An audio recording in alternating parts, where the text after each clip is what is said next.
Selamat pagi pemirsa, apa kabar Anda di pagi hari ini? Senang sekali saya Graciela Taime dapat menjumpai Anda dalam Berita Papua. Sejumlah informasi menarik dan teraktual telah berhasil dirangkum tim redaksi kami. Berikut 3 berita utama hari ini. Aparat gabungan TNI dan Polri berhasil evakuasi seluruh korban tewas pembantaian KKB di Kabupaten Yaukimo.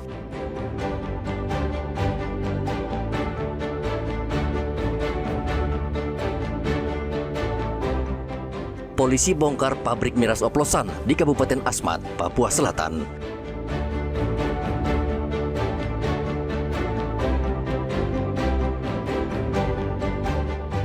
Peringatan HUT TNI di Jayapura dan Merauke berlangsung meriah.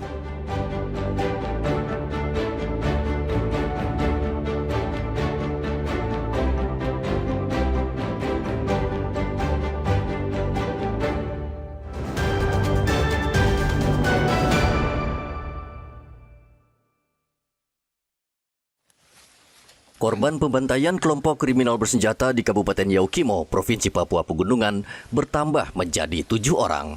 Bertambahnya korban pembantaian KKB terhadap pendulang emas ilegal di distrik Seradala diketahui setelah aparat gabungan TNI dan Polri tiba di lokasi pada hari Sabtu.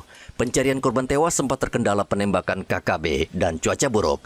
Aparat menemukan 5 jenazah di lokasi penambangan emas ilegal distrik Seradala, tepatnya di Kali I. Setelah mengevakuasi jenazah 5 korban tewas itu, aparat menemukan seorang pendulang emas yang selamat. Namun kondisinya lemah karena sudah 5 hari dirinya bersembunyi di hutan. Tim gabungan berhasil mengevakuasi Yohanes Bouk alias Nando ke RSUD DKI Kabupaten Yaukimo. Kasatgas Humas Operasi Damai Kartens Kombes Yusuf Sutejo mengatakan pendulang emas ilegal masuk ke Yaukimo tidak melalui jalur resmi sehingga sulit mengidentifikasi jika terjadi kekerasan. Korban yang berhasil dievakuasi dan diidentifikasi yaitu Marcelino Lumare, asal Sanger, Sulawesi Utara, Yunus Agama, asal Maluku, dan Roberto Agama, asal Sanger, Sulawesi Utara. Sementara satu korban selamat atas nama Yohanes Bouk, asal Kupang, Nusa Tenggara Timur. Korban dapat selamat setelah bertahan hidup selama 5 hari di dalam hutan, bersembunyi dalam lubang tanpa makanan dan minuman. Saat dievakuasi, korban dalam kondisi lemah dan menderita malaria, sehingga langsung mendapat penanganan medis secara intensif di RSUD DKI.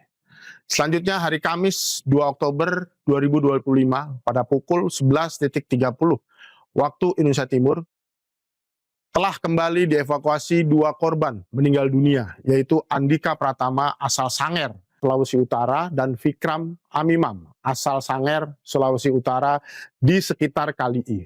Satgas Operasi Damai Kartens bersama Polres Yaukimo dan TNI telah berhasil mengevakuasi 7 korban meninggal dunia dan 5 korban selamat.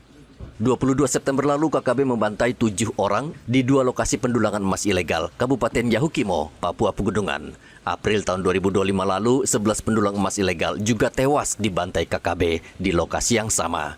Diduga pendulang emas ilegal kembali masuk ke lokasi karena faktor ekonomi. Hendra dan Riantonai melaporkan dari Yaukimo, Papua Pegunungan.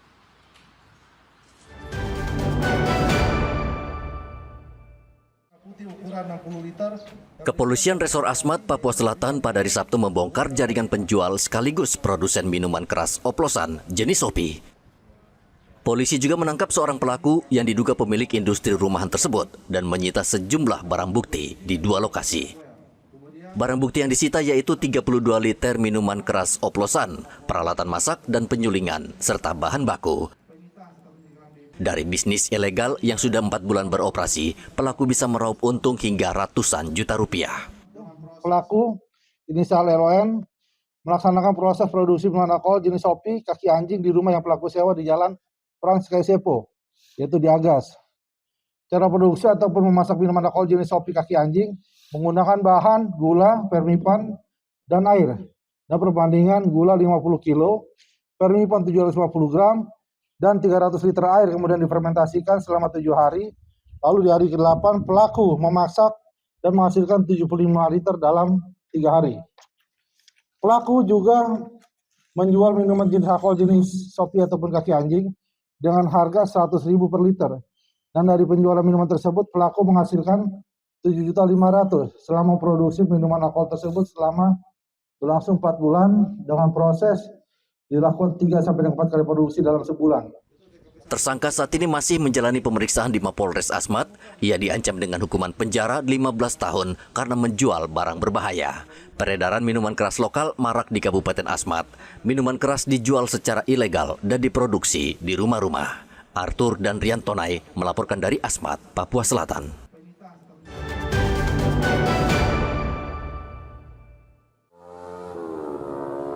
Pencurian motor di Kota Merauke kian marak. Sejumlah kasus pencurian yang terjadi bahkan terekam jelas oleh CCTV milik warga korban. Dalam rekaman CCTV, seorang pelaku melakukan pencurian di kawasan Jalan Spadem, Kabupaten Merauke. Menariknya, walaupun pelaku berulang kali terekam CCTV, namun yang bersangkutan terlihat masih beraksi dengan leluasa. Kasat Reskrim Polres Merauke AKP Anugrah mengungkapkan, laporan terkait kasus pencurian motor belakangan ini memang meningkat. Saat ini pihaknya masih melakukan pengembangan dan memburu pelaku. Kalau untuk terkait curanmor yang jelas, untuk saat ini memang ada beberapa laporan curanmor yang masuk. Cuma sampai dengan saat ini kami dari Satgas Merauke sedang melakukan penyelidikan. Karena kebetulan juga kita ada operasi sikat terpusat di Polda. Jadi setiap perkembangan daripada pengungkapan pasti akan kita laporkan, kita sampaikan. Kalau untuk proses yang jelas dari kami ya tetap akan melakukan proses penyidikan lebih lanjut. Cuma nanti juga itu akan berkaitan dengan korban karena ada beberapa korban yang tidak berpermasalahan, dalam arti korban yang penting motor kembali ya sudah selesai gitu. Polisi mengimbau warga yang meninggalkan motornya di parkiran umum atau di parkiran rumah agar lebih waspada dengan melakukan kunci berlapis sehingga tidak mudah dibawa kabur pencuri. Muhammad Ridwan dan Rian Tonai melaporkan dari Merauke, Papua Selatan.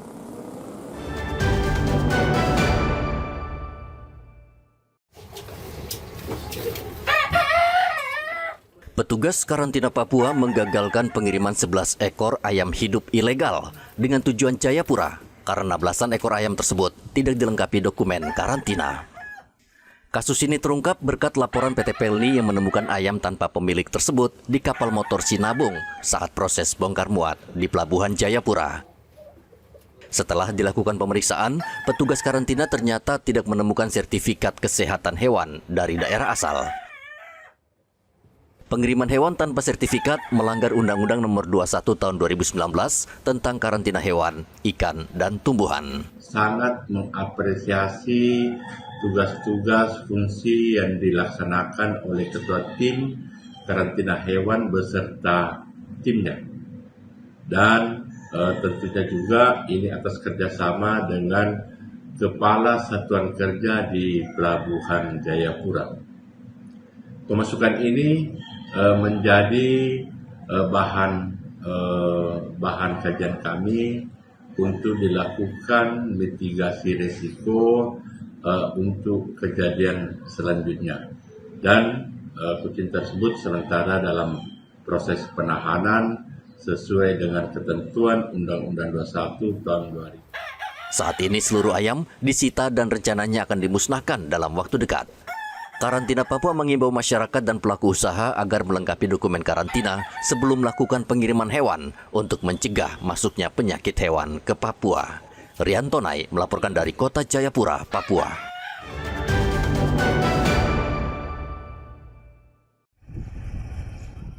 Pengadilan Papua Nugini saat ini tengah mengadili 18 nelayan asal Indonesia yang merupakan anak buah kapal KM Atifah 01 dan KM Samudra Nusantara berasal dari Merauke, Papua Selatan.